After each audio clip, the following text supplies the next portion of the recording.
ਵਾਹਿਗੁਰੂ ਜੀ ਕਾ ਖਾਲਸਾ ਵਾਹਿਗੁਰੂ ਜੀ ਕੀ ਫਤਿਹ। ਗੁਰੂ ਪਿਆਰੀ ਸਾਧ ਸੰਗਤ ਜੀਓ, ਅੱਜ ਦੀ ਵਿਚਾਰ ਦੇ ਵਿੱਚ ਅਸੀਂ ਆਪ ਜੀ ਨਾਲ ਇਸ ਗੱਲ ਦੀ ਸਾਂਝ ਪਾਵਾਂਗੇ ਕਿ ਜਿਹੜੀ ਗੁਰਮੁਖ ਪਿਆਰਿਆਂ ਦੀ ਜਿਹੜੀ ਅਵਸਥਾ ਹੈ ਜਾਂ ਉਹਨਾਂ ਦੀ ਅਧਿਆਤਮਿਕ ਬਿਰਤੀ ਹੈ, ਉਹ ਬਹੁਤ ਉੱਚੀ ਹੁੰਦੀ ਹੈ।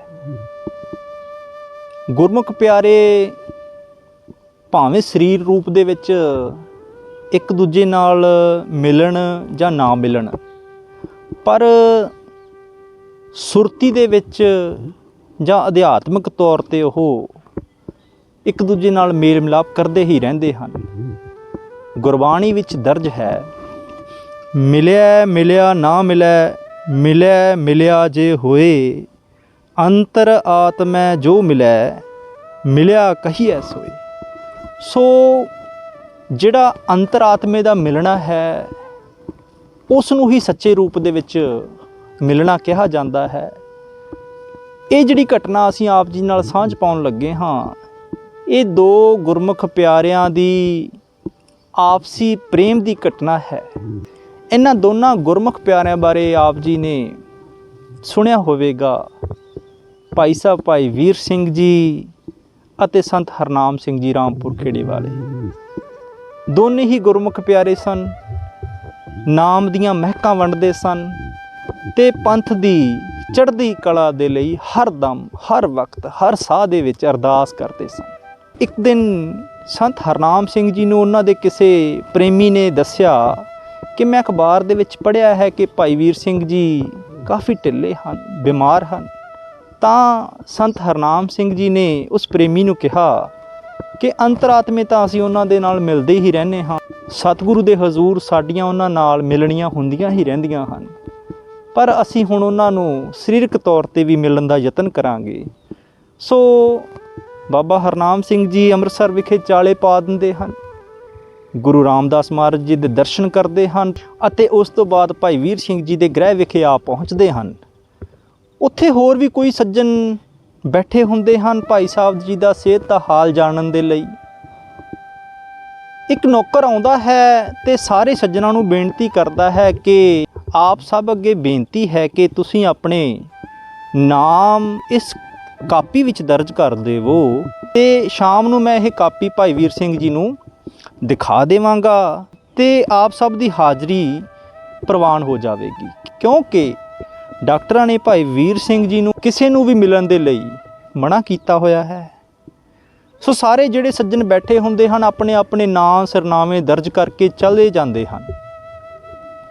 ਜਦੋਂ ਨੌਕਰ ਸੰਤ ਹਰਨਾਮ ਸਿੰਘ ਜੀ ਪਾਸ ਆਉਂਦਾ ਹੈ ਤਾਂ ਹਰਨਾਮ ਸਿੰਘ ਜੀ ਕਹਿੰਦੇ ਹਨ ਕਿ ਸਾਡੀ ਹਾਜ਼ਰੀ ਲੱਗ ਚੁੱਕੀ ਹੈ, ਸਾਡੀ ਉਹਨਾਂ ਨਾਲ ਮਿਲਣੀ ਹੋ ਚੁੱਕੀ ਹੈ, ਸਾਨੂੰ ਕੋਈ ਨਾਂ ਪਤਾ ਲਿਖਣ ਦੀ ਲੋੜ ਨਹੀਂ ਹੈ।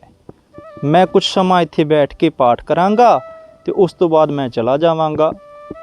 ਸੰਤ ਹਰਨਾਮ ਸਿੰਘ ਜੀ ਉਸ ਤੋਂ ਬਾਅਦ ਅਰਦਾਸ ਕਰਕੇ ਚੌਪਈ ਸਾਹਿਬ ਦੇ ਪਾਠ ਕਰਨ ਲੱਗ ਪੈਂਦੇ ਹਨ, ਭਾਈ ਸਾਹਿਬ ਜੀ ਦੀ ਤੰਦਰੁਸਤੀ ਦੇ ਲਈ, ਸਿਹਤਯਾਬੀ ਦੇ ਲਈ। ਅਤੇ 5 ਪਾਠ ਚੌਪਈ ਸਾਹਿਬ ਦੇ ਕਰਕੇ ਅਰਦਾਸ ਕਰਨ ਉਪਰੰਤ ਆਪ ਜੀ ਜਾਣ ਲਈ ਚਾਲੇ ਪਾਉਂਦੇ ਹਨ ਤਾਂ ਨੌਕਰ ਆਉਂਦਾ ਹੈ, ਕਹਿੰਦੇ ਭਾਈ ਸਾਹਿਬ ਭਾਈ ਵੀਰ ਸਿੰਘ ਜੀ ਨੇ ਆਪ ਜੀ ਨੂੰ ਯਾਦ ਕੀਤਾ ਹੈ। ਸੰਤ ਹਰਨਾਮ ਸਿੰਘ ਜੀ ਪਰਮੇਸ਼ਰ ਦੇ ਪਿਆਰ ਦੇ ਵਿੱਚ ਸ਼ੁਕਰਾਨਾ ਕਰਦੇ ਹੋਏ, ਅਰਜ਼ੋਈਆਂ ਕਰਦੇ ਹੋਏ ਖੁਸ਼ੀ ਦੇ ਵਿੱਚ ਆ ਜਾਂਦੇ ਹਨ ਕਿ ਸਤਿਗੁਰੂ ਜੀ ਸ਼ੁਕਰ ਹੈ ਕਿ ਤੁਸੀਂ ਆਤਮਿਕ ਤੌਰ 'ਤੇ ਤਾਂ ਭਾਈ ਸਾਹਿਬ ਦੇ ਦਰਸ਼ਨ ਬਖਸ਼ੇ ਹੀ ਸਨ ਅਤੇ ਅੱਜ ਸਰੀਰਕ ਤੌਰ 'ਤੇ ਵੀ ਤੁਸੀਂ ਇਹ ਇੱਛਾ ਪੂਰੀ ਕਰ ਦਿੱਤੀ ਹੈ। ਭਾਈ ਸਾਹਿਬ ਦੇ ਕੋਲ ਜਾ ਕੇ ਫਤਿਹ ਬੁਲਾਉਂਦੇ ਹਨ ਤਾਂ ਭਾਈ ਵੀਰ ਸਿੰਘ ਜੀ ਕਹਿੰਦੇ ਹਨ ਕਿ ਕੀ ਗੱਲ ਬਾਬਾ ਜੀ, ਤੁਸੀਂ ਬਾਹਰੋਂ ਬਾਹਰ ਜਾ ਰਹੇ ਸੀਗੇ? ਤਾਂ ਸੰਤ ਜੀ ਕਹਿੰਦੇ ਹਨ ਕਿ ਆਪ ਜੀ ਦੇ ਨੌਕਰ ਨੇ ਦੱਸਿਆ ਸੀ ਕਿ ਡਾਕਟਰਾਂ ਨੇ ਤੁਹਾਨੂੰ ਕਿਸੇ ਨਾਲ ਵੀ ਮਿਲਣ ਤੋਂ ਮਨ੍ਹਾ ਕੀਤਾ ਹੋਇਆ ਹੈ ਕਿਉਂਕਿ ਤੁਸੀਂ ਬਿਮਾਰ ਹੋ। ਭਾਈ ਵੀਰ ਸਿੰਘ ਜੀ ਕਹਿੰਦੇ, ਸੰਤ ਜੀ ਬਿਮਾਰੀ ਕਾਹਦੀ, ਪਰਮੇਸ਼ਰ ਨੇ ਸਾਡੇ ਨਾਲ ਪਤਾ ਨਹੀਂ ਕਿਹੋ ਜਿਹਾ ਕੌਤਕ ਕੀਤਾ ਹੈ ਕਿ ਇੱਕ ਪਾਸੇ ਸਾਡੀ ਡਿਊਟੀ ਲਗਾਈ ਹੈ ਕਿ ਤੁਸੀਂ ਸਾਡੀ ਬਾਣੀ ਦੇ ਅਰਥ ਕਰੋ, ਪਰ ਇਹ ਬਾਣੀ ਇੰਨੀ ਮਿੱਠੀ, ਅਗਾਧ ਬੋਧ ਤੇ ਉਸ ਨਿਰੰਕਾਰ ਦੇ ਦੇਸ਼ ਦੀ ਹੈ ਕਿ ਇਸ ਦੇ ਸਹੀ ਅਰਥ ਕੌਣ ਕਰ ਸਕਦਾ ਹੈ, ਇਸ ਦੇ ਅਸਲ ਅਰਥਾਂ ਤੱਕ ਕਿਵੇਂ ਪਹੁੰਚਿਆ ਜਾ ਸਕਦਾ ਹੈ। ਸੋ ਸਾਡੀ ਸੁਰਤੀ ਉਹਨਾਂ ਅਰਥਾਂ ਨੂੰ ਲੱਭਦੀ ਹੋਈ ਥੱਕ ਗਈ ਹੈ। ਸੋ ਡਾਕਟਰਾਂ ਨੇ ਕਿਹਾ ਕਿ ਤੁਸੀਂ ਕੁਝ ਸਮਾਂ ਵਿਸ਼ਰਾਮ ਕਰੋ। ਤੇ ਸਤਿਗੁਰੂ ਨੇ ਜਿੱਥੇ ਇਹ ਕਿਹਾ ਵੀ ਸਾਡੇ ਸ਼ਬਦਾਂ ਦੇ ਅਰਥ ਕਰੋ, ਤੇ ਨਾਲ ਹੀ ਇਹ ਕਿਹਾ ਕਿ ਤੁਸੀਂ ਧਿਆਨ ਰੱਖਣਾ ਹੈ ਕਿ ਇਹ ਸਹੀ ਅਰਥ ਹੋਵਣ। ਭਾਈ ਸਾਹਿਬ ਕਹਿੰਦੇ ਨੇ ਇਹ ਉਸ ਤਰ੍ਹਾਂ ਦੀ ਹੀ ਵਾਰਤਾ ਹੈ ਜਿਸ ਤਰ੍ਹਾਂ ਸਮੁੰਦਰ ਦੇ ਵਿੱਚ ਕੋਈ ਜਹਾਜ਼ ਹੋਵੇ ਤੇ ਉਸ ਜਹਾਜ਼ ਦੇ ਵਿੱਚੋਂ ਕਿਸੇ ਨੂੰ ਧੱਕਾ ਦੇ ਦਿੱਤਾ ਜਾਵੇ ਤੇ ਨਾਲ ਹੀ ਉਸ ਨੂੰ ਕਿਹਾ ਜਾਵੇ ਕਿ ਧਿਆਨ ਰੱਖਣਾ ਹੈ ਕਿ ਤੂੰ ਗਿੱਲਾ ਨਹੀਂ ਹੋਣਾ।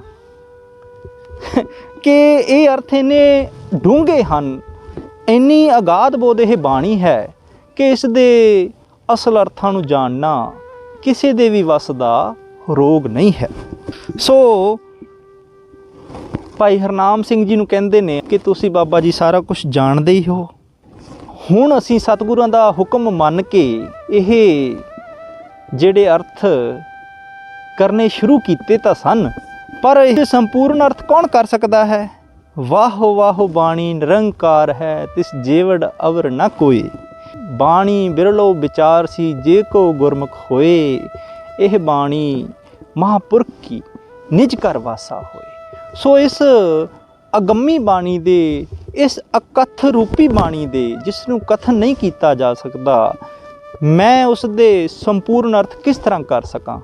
ਇਸ ਗੱਲ ਦੇ ਲਈ ਮੈਨੂੰ ਸਤਿਗੁਰੂ ਜੀ ਨੇ ਡਿਊਟੀ ਤਾਂ ਲਗਾ ਦਿੱਤੀ ਹੈ, ਪਰ ਮੈਨੂੰ ਇਸ ਦੇ ਲਈ ਕੁਛ ਵੀ ਨਹੀਂ ਪਤਾ ਕਿ ਮੈਂ ਕਿਸ ਤਰ੍ਹਾਂ ਇਹ ਅਰਥ ਕਰ ਸਕਦਾ ਹਾਂ। ਦੂਸਰਾ, ਇਹ ਜਿਹੜੇ ਬਚਨ ਹਨ ਪਰਮੇਸ਼ਰ ਦੇ ਹਨ, ਅਕਾਲ ਪੁਰਖ ਦੇ ਹਨ, ਤੇ ਮਨੁੱਖੀ ਬੁੱਧੀ ਰੱਖਣ ਵਾਲਾ ਕੋਈ ਇਨਸਾਨ ਅਸੀਮ ਤੇ ਅਗਾਧ ਬੋਧ ਬਾਣੀ ਦੇ ਅਰਥ ਕਿਵੇਂ ਕਰ ਸਕਦਾ ਹੈ। ਸੋ ਮੈਂ ਯਤਨ ਤਾਂ ਕੀਤਾ ਹੈ ਕਿ ਅੱਖਰੀ ਅਰਥ ਲਿਖਣੇ ਆਰੰਭ ਕੀਤੇ, ਤਾਂ ਕਿਤੇ ਨਾ ਕਿਤੇ ਮੈਨੂੰ ਲੱਗਦਾ ਹੈ ਕਿ ਇਹ ਅਰਥ ਵੀ ਸ਼ਾਇਦ ਸਹੀ ਹਨ ਕਿ ਨਹੀਂ।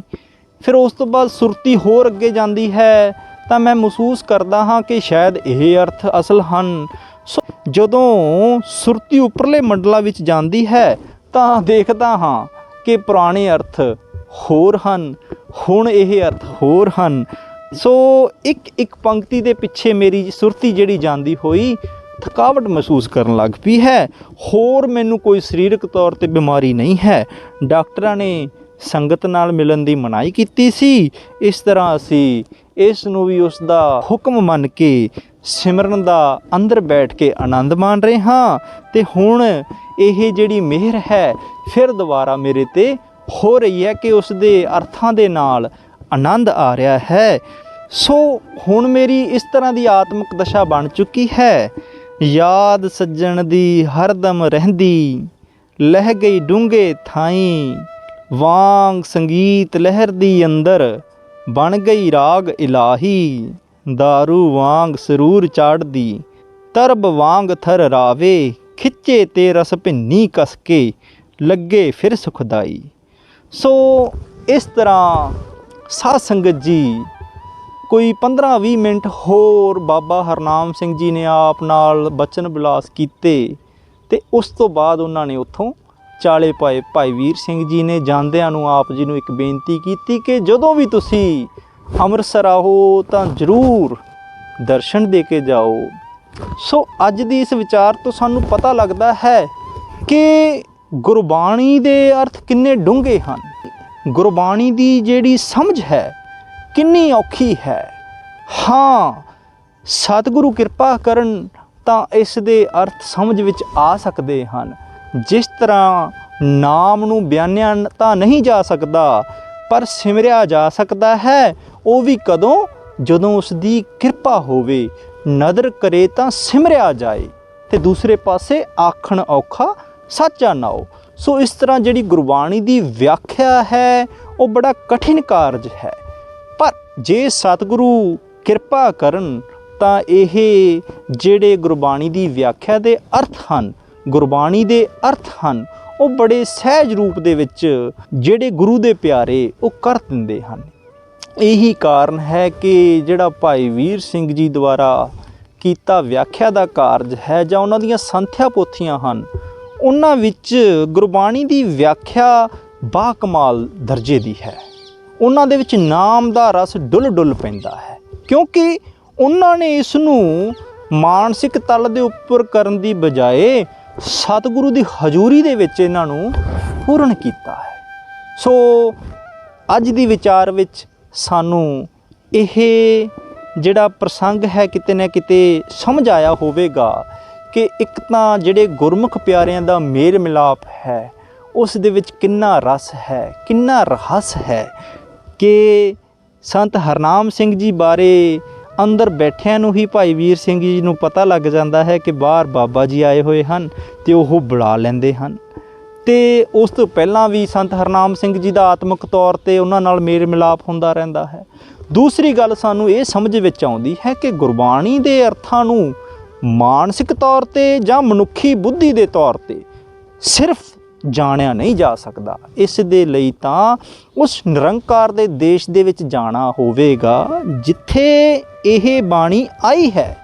ਤੁਰਕੀ ਬਾਣੀ ਆਈ ਤਿਨ ਸਗਲੀ ਚਿੰਤ ਮਿਟਾਈ, ਨਿਰੰਕਾਰ ਕੇ ਦੇਸ਼ ਜਾਹੇ ਤਾ ਸੁਖ ਲਹਿ ਮਹਲ। ਸੋ ਇਹ ਨਿਰੰਕਾਰ ਕੀ ਬਾਣੀ ਹੈ, ਤੁਰਕੀ ਬਾਣੀ ਹੈ, ਖਸਮ ਕੀ ਬਾਣੀ ਹੈ। ਇਸ ਦੇ ਵਿੱਚ ਜਿੰਨਾ ਉਤਰਿਆ ਜਾਵੇਗਾ ਇਹ ਓਨੀ ਮਿੱਠੀ ਹੁੰਦੀ ਜਾਵੇਗੀ, ਓਨੀ ਰਸਮਈ ਹੁੰਦੀ ਜਾਵੇਗੀ। ਇੰਨੀਆਂ ਕੁ ਬੇਨਤੀਆਂ ਪ੍ਰਵਾਨ ਕਰਦੇ ਹੋਏ ਫਤਿਹ ਦੀ ਸਾਂਝ ਪਾਓ। ਵਾਹਿਗੁਰੂ ਜੀ ਕਾ ਖਾਲਸਾ, ਵਾਹਿਗੁਰੂ ਜੀ ਕੀ ਫਤਿਹ।